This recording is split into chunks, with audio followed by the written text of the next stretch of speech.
Up there, you go around every hour and a half, time after time after time. You wake up usually in the mornings, and just the way that the track of your orbits go, you wake up over the Mideast, over North Africa. As you eat breakfast, you look out the window as you're going past, and there's the Mediterranean area, and Greece, and Rome, and North Africa, and the Sinai, the whole area. And you realize that in one glance, that what you're seeing is what was the whole history of man for years, the cradle of civilization. And you go around down across North Africa and out over the Indian Ocean and look up at that great subcontinent of India, pointed down toward you as you go past it. And Ceylon off to the side, Burma, Southeast Asia, out over the Philippines, and up across that monstrous Pacific Ocean. Vast body of water. You've never realized how big that is before. And you finally come up across the coast of California and look for those friendly things.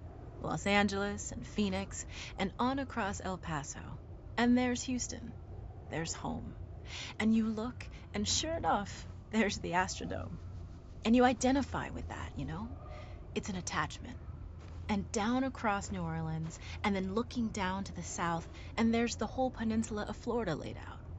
And all the hundreds of hours you spent flying across that route, down in the atmosphere, all that is friendly again.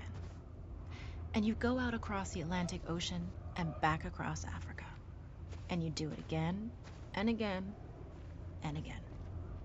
And that identity, that you identify with Houston, and then you identify with Los Angeles, and Phoenix, and New Orleans, and everything. And the next thing you recognize in yourself is you're identifying with North Africa. You look forward to that. You anticipate it. And there it is. That whole process begins to shift of what it is you identify with. When you go around it in an hour and a half, you begin to recognize that your identity is with that whole thing. And that makes a change. You look down there, and you can't imagine how many borders and boundaries you crossed again and again and again. And you don't even see them. At that wake-up scene, the Mideast, you know there are hundreds of people killing each other over some imaginary line that you can't see. From where you see it, the thing is a whole, and it's so beautiful. And you wish you could take one from each side in hand and say, look at it from this perspective. Look at that. What's important? And so a little later on, your friend, again those same neighbors, another astronaut, the person next to you goes out to the moon. And now he looks back and sees the Earth not as something big where he can see the beautiful details, but he sees the Earth as a small thing out there. And now that contrast between that bright blue and white Christmas tree ornament and that black sky, that infinite universe, really comes through. The size of it, the significance of it, it becomes both things. It becomes so small and so fragile, and such a precious little spot in that universe that you can block it out with your thumb. And you realize that on that small spot, that little blue and white thing is everything that means anything to you. All of history and music and poetry and art and war and death and birth and love, tears, joy, games, all of it is on that little spot out there that you can cover with your thumb. And you realize that that perspective, that you've changed, that there's something new there. That relationship is no longer what it was. And then you look back on the time when you were outside on that EVA and those few moments that you had the time because the camera malfunctioned, that you had the time to think about what was happening. And you recall staring out there at the spectacle that went before your eyes. Because now, you're no longer inside something with a window looking out at a picture. But now you're out there, and what you've got around your head is a goldfish bowl, and there are no limits here. There are no frames. There are no boundaries. You're really out there, over it, floating, going 25,000 miles per hour, ripping through space, a vacuum, and there's not a sound. There's a silence, the depth of which you've never experienced before. And that silence contrasts so markedly with the scenery and the speed with which you know you're going. That contrast, the mix of those two things, really comes through. And you think about what you're experiencing and why. Do you deserve this? This fantastic experience? Have you earned this in some way? Are you separated out to be touched by God to have some special experience here that other men cannot have? You know the answer to that is no. There's nothing that you've done that deserves that earned that. It's not a special thing for you. You know very well at that moment, and it comes through to you so powerfully, that you're the sensing element for man. You look down and see the surface of that globe that you've lived on all this time, and you know all those people down there. They are like you. They are you. And somehow you represent them when you are up there. A sensing element, that point out on the end, and that's a humbling feeling. It's a feeling that says you have a responsibility. It's not for yourself. The eye that doesn't see does not do justice to the body. That's why it's there. That's why you're out there. And somehow you recognize that you're a piece of this total life. You're out on that forefront and you have to bring that back somehow. And that becomes a rather special responsibility. It tells you something about your relationship with this thing we call life. And when you come back, there's a difference in that world now. There's a difference in that relationship between you and that planet, and you and all those other forms of life on that planet, because you've had that kind of experience. It's a difference, and it's so precious. And all through this, I've used the word you because it's not me. It's not Dave Scott. It's not Dick Gordon, Pete Conrad, John Glenn. It's you. It's us. It's we. It's life. It's had that experience. And it's not just my problem to integrate. It's not my challenge to integrate, my joy to integrate. It's yours. It's everybody's. Russell Schweikart, 1975.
I really feel stuck. But...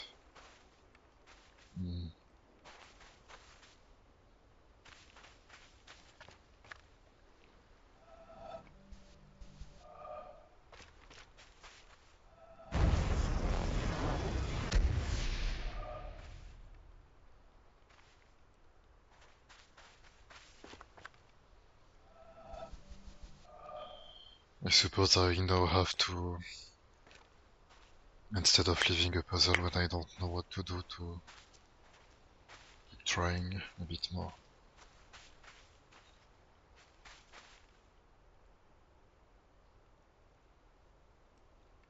Suppose this one is from above, so from above I will not see the pointing things here.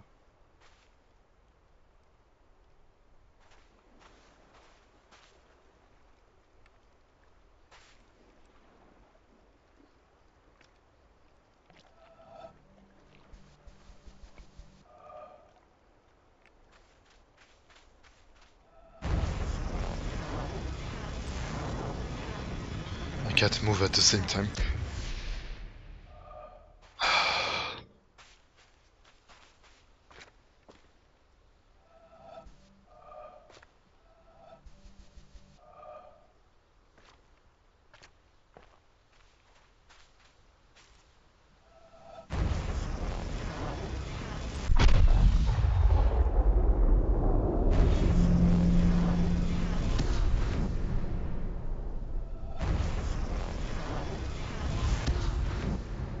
What's wrong? Nothing stops me.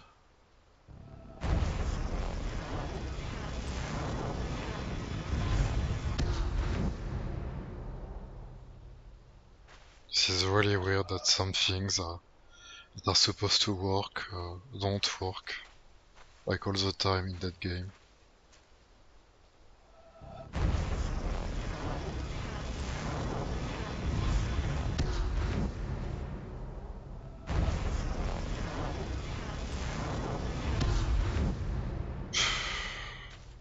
What's wrong? I literally go to the end, so...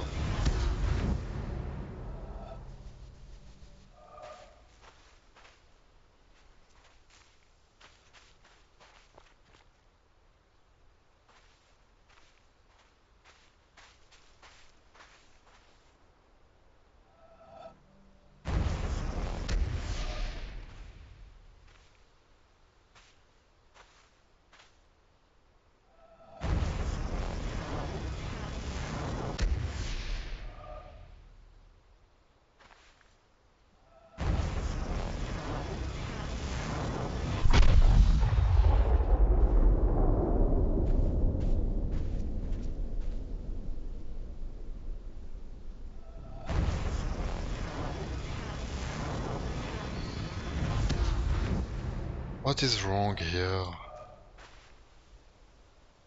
I go at the end.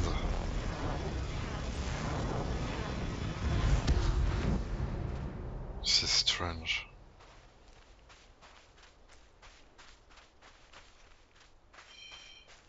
Maybe there are more of those.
I don't understand this one.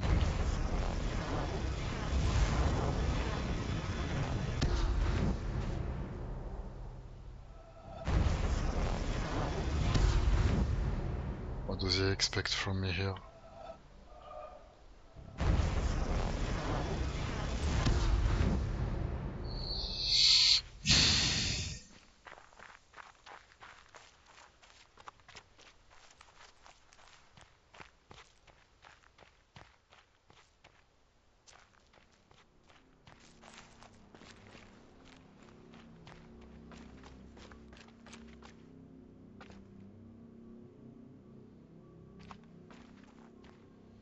I will do them only if I see them. I will not really look for them because it really looks absurd, I think. Look, those shape, it's completely dumb.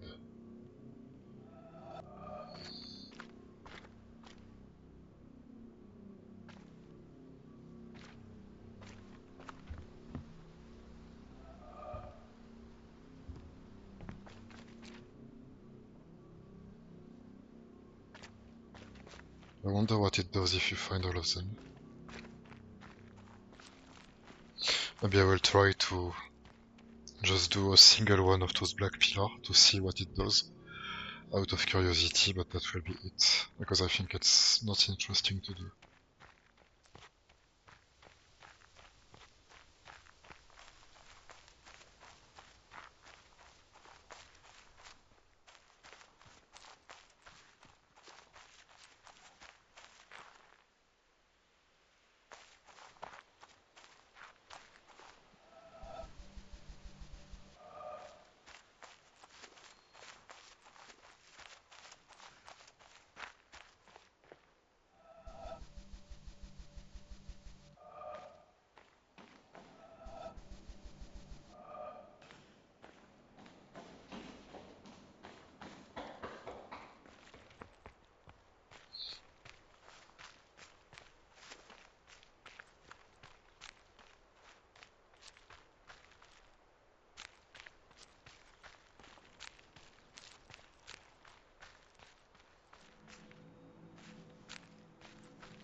Is it the same puzzle?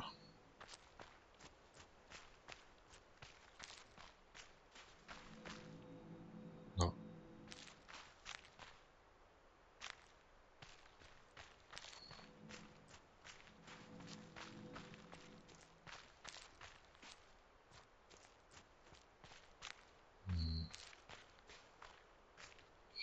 Maybe the path is literally the grass here. The place where there is no grass. And there is grass here. I will try that. Okay, so... Right.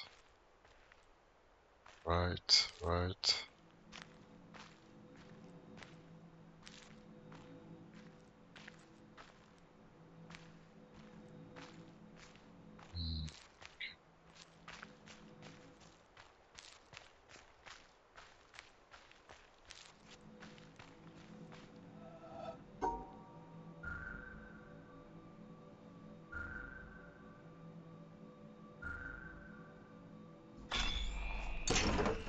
Okay.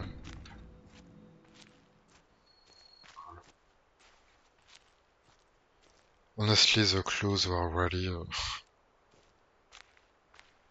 so abstract. It's like good luck rewiring your entire brain for every puzzle.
looks like a shape.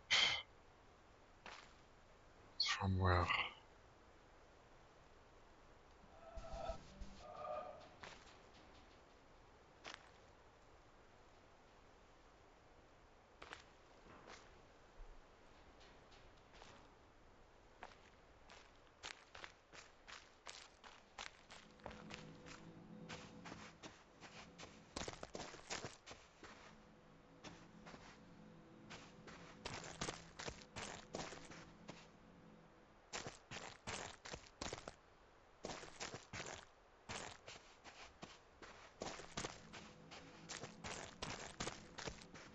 Interesting, the sound is different.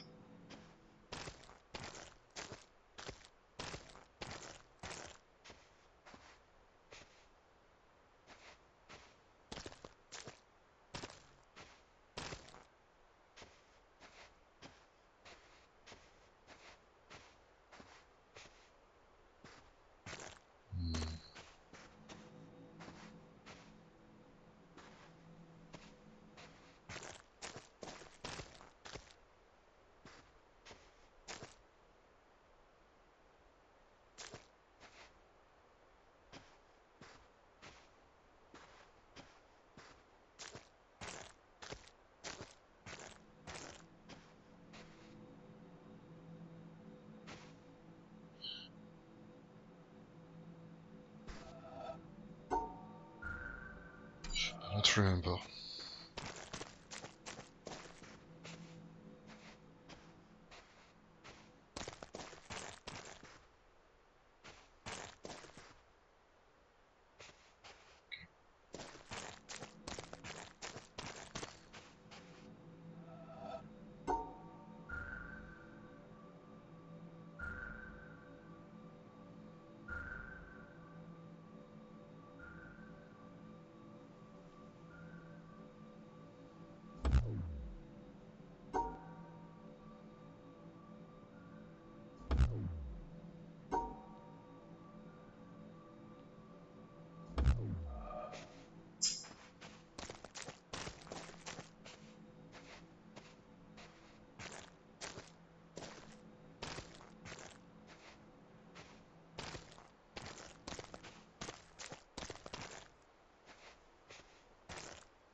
So if it's not the good sound, so the other one is a good sound.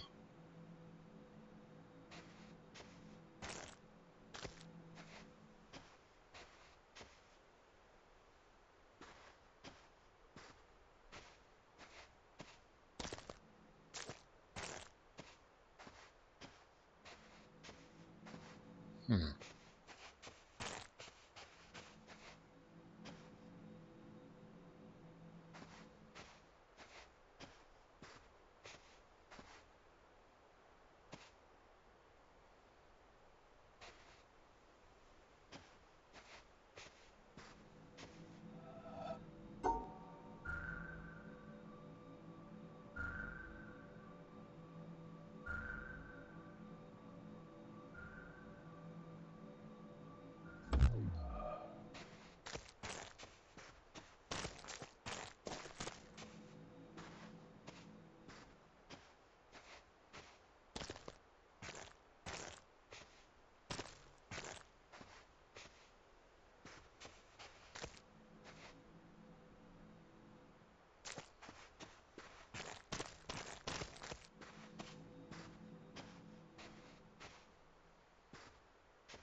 I don't see any clue except maybe the shadows.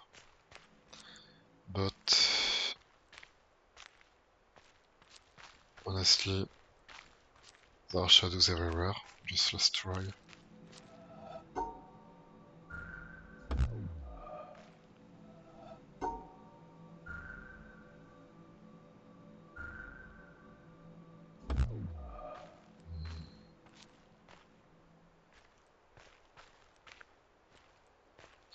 I don't see any clue so far.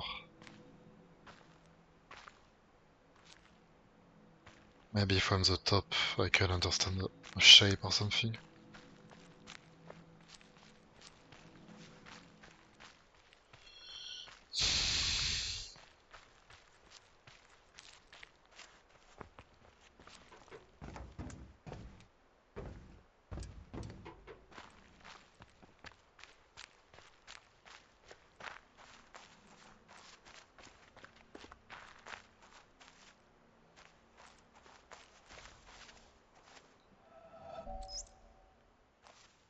I boasted among men that I had known you. They see your pictures in all works of mine. They come and ask me, who is he? I know not how to answer them. I say, indeed, I cannot tell. They blame me, and they go away in scorn. And you sit there, smiling. I put my tales of you into lasting songs. The secret gushes out from my heart. They come and ask me, tell me all your meanings. I know not how to answer them. I say, ah, who knows what they mean? They smile and go away in utter scorn. And you sit there smiling. Rabindranath Tagore, 1910.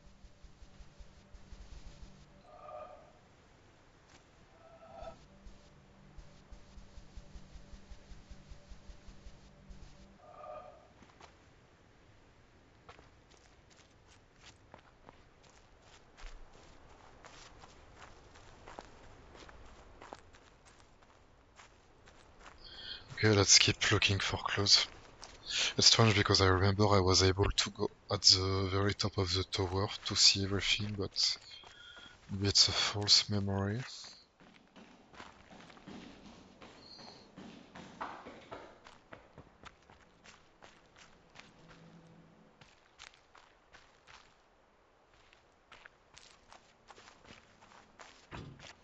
I didn't understand. I boasted among men that I had known you. They see your pictures in all works of mine. They come and ask me, who is he? I know not how to answer them. I say, indeed, I cannot tell. They blame me, and they go away in scorn. And you sit there, smiling. I put my tales of you into lasting songs. The secret gushes out from my heart. They come and ask me, tell me all your meanings. I know not how to answer them.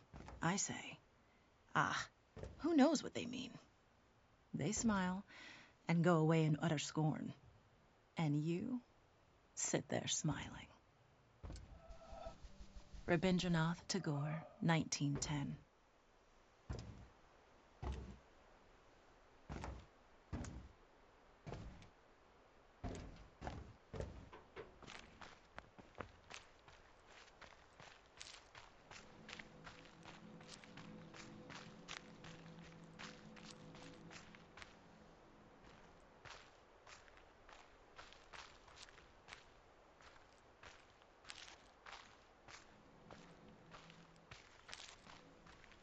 Strange puzzle.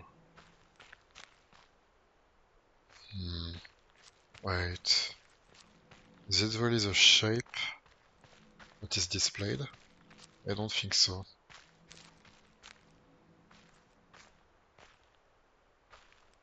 Yep, it is not the shape that is displayed at all.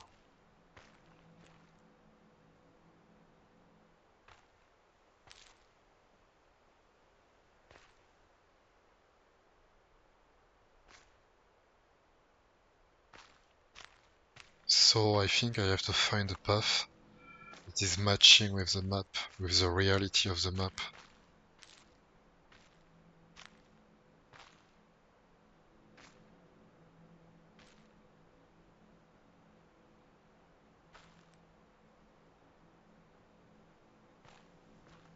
So this one. This is the only one that makes sense so far.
Okay.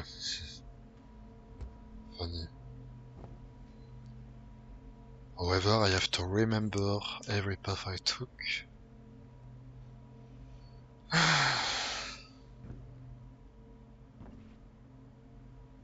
The bottom left and right are in my memory, but what about the others?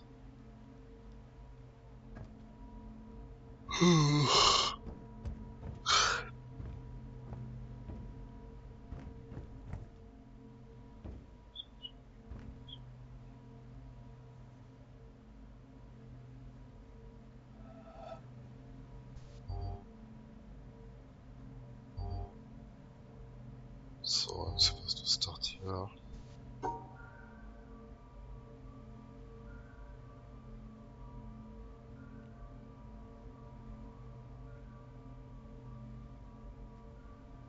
Something like that. And then I will end here. Okay, I will take pen and paper. Because I don't want to do it from memory only. What matters is that I was able to do it from understanding what they expect from me. And of course on this island nothing will stop me to write it as well, so I don't consider that cheating.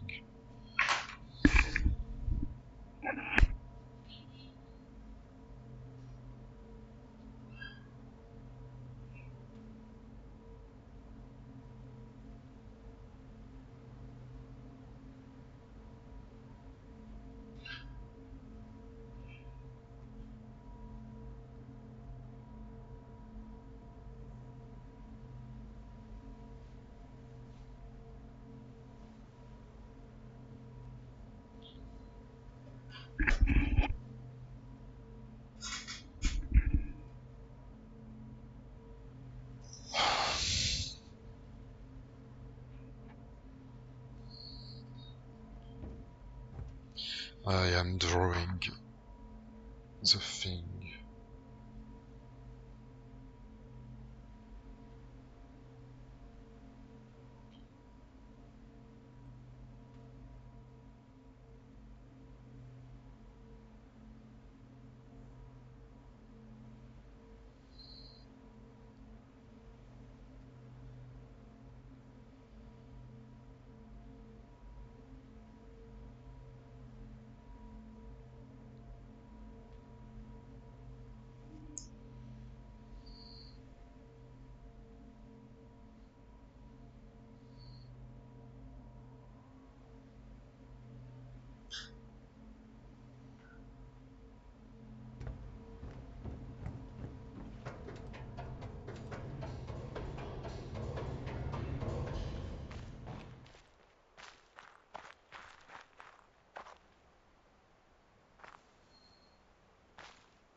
Why I even bother with writing it? I can just take a picture.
Cool.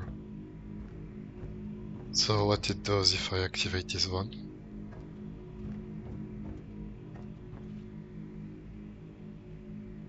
It's changing color. Does it mean it's not really working yet? Anyway, I will do every puzzle.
Just checking if I missed one of those weird puzzles that are very easy, but I don't know the use of them.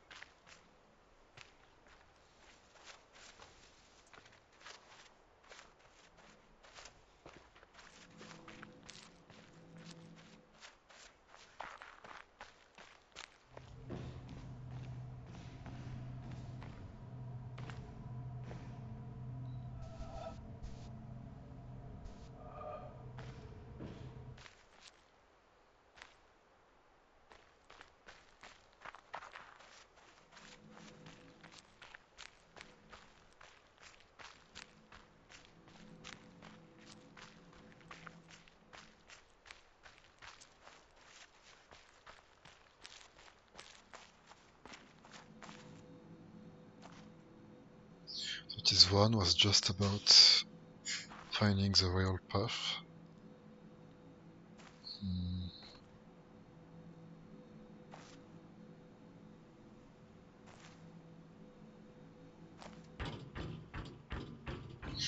I wonder why didn't I just go straight? What stopped me from doing that? What's wrong?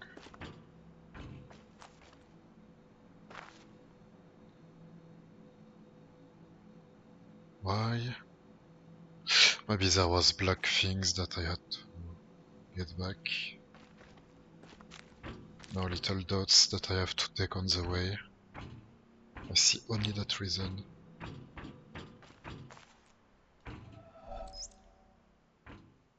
Our hangnails are incredibly real to us. Whereas to most of us, the English village of Netherwallop and the high Himalayan country of Bhutan, not to mention the slowly swirling spiral galaxy in Andromeda, are considerably less real. Even though our intellectual selves might wish to insist that since the latter are much bigger and longer lasting than our hangnails, they ought therefore to be far realer to us than our hangnails are. We can say this to ourselves till we're blue in the face, but few of us act as if we really believed it. A slight slippage of subterranean stone that obliterates 20,000 people in some far-off land. The ceaseless plundering of virgin jungles in the Amazon basin. A swarm of helpless stars being swallowed up one after another by a ravenous black hole. Even an ongoing collision between two huge galaxies, each of which contains 100 billion stars. Such colossal events are so abstract to someone like me that they can't even touch the sense of urgency and importance, and thus the reality, of some measly little hangnail on my left hand's pinky. We are all egocentric, and what is realist to each of us in the end is ourself. The realest things of all are my knee, my nose, my anger, my hunger, my toothache, my side ache, my sadness, my joy, my love for math, my abstraction ceiling, and so forth. What all these things have in common, what binds them together, is the concept of my, which comes out of the concept of I or me, and therefore, although it is less concrete than a nose or even a toothache, this I thing is what ultimately seems to each of us to constitute the most solid rock of undeniability of all.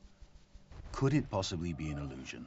Or if not a total illusion, could it possibly be less real and less solid than we think it is?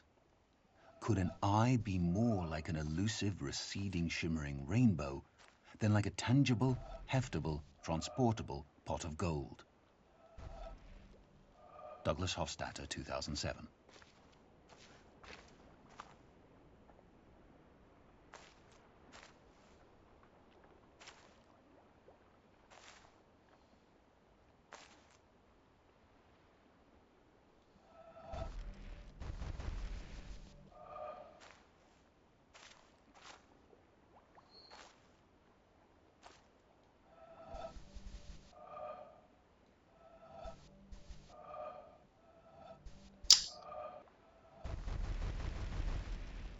Seriously, do I have to be on the perfect pixel to activate that?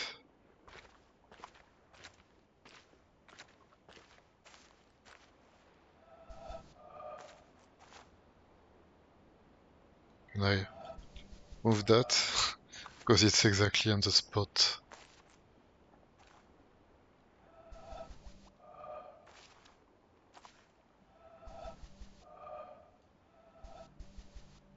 Ah! It looks perfect there. What's wrong?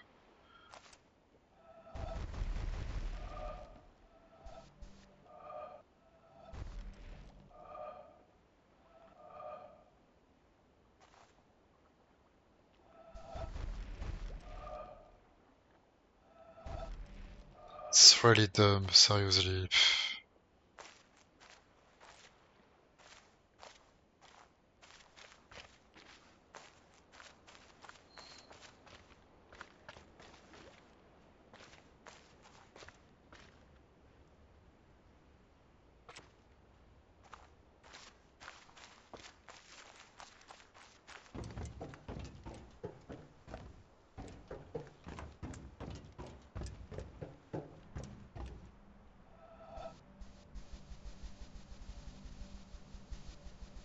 This is definitely a shape.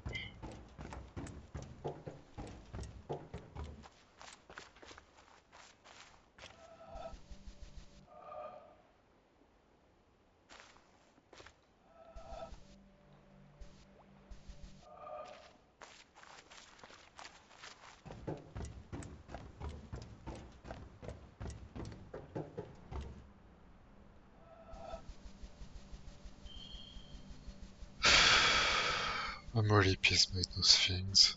This is obviously the shape of an octopus.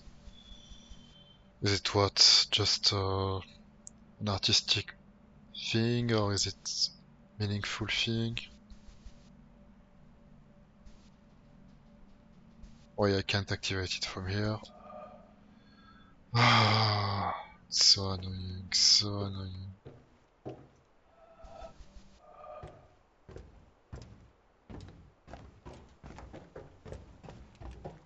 And this thing here that I can't activate for some reason.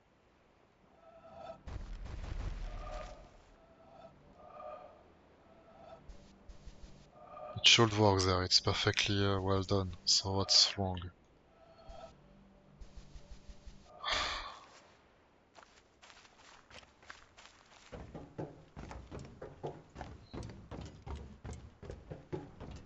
Okay, let's do what I need to do.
Oh, it is 4, that's why. Usually it's 3, okay. I didn't even pay attention.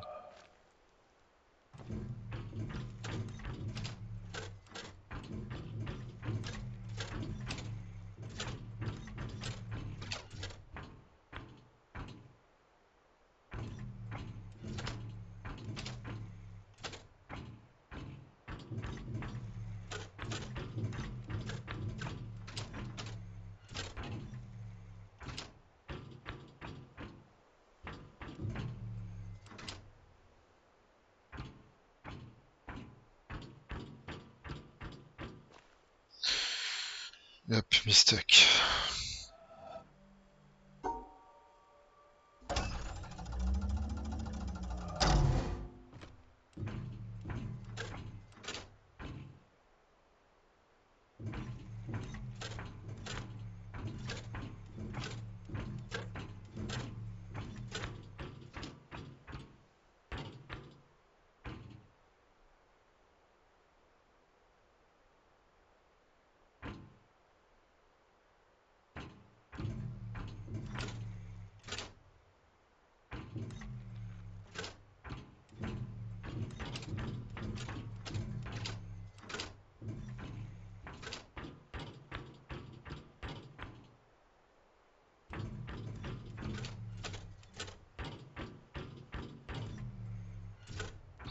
What's wrong again?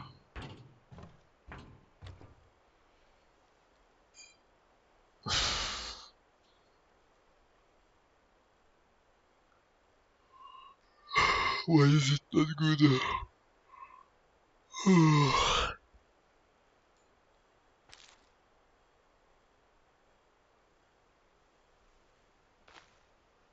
Am I not respecting the rules?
Oh fuck.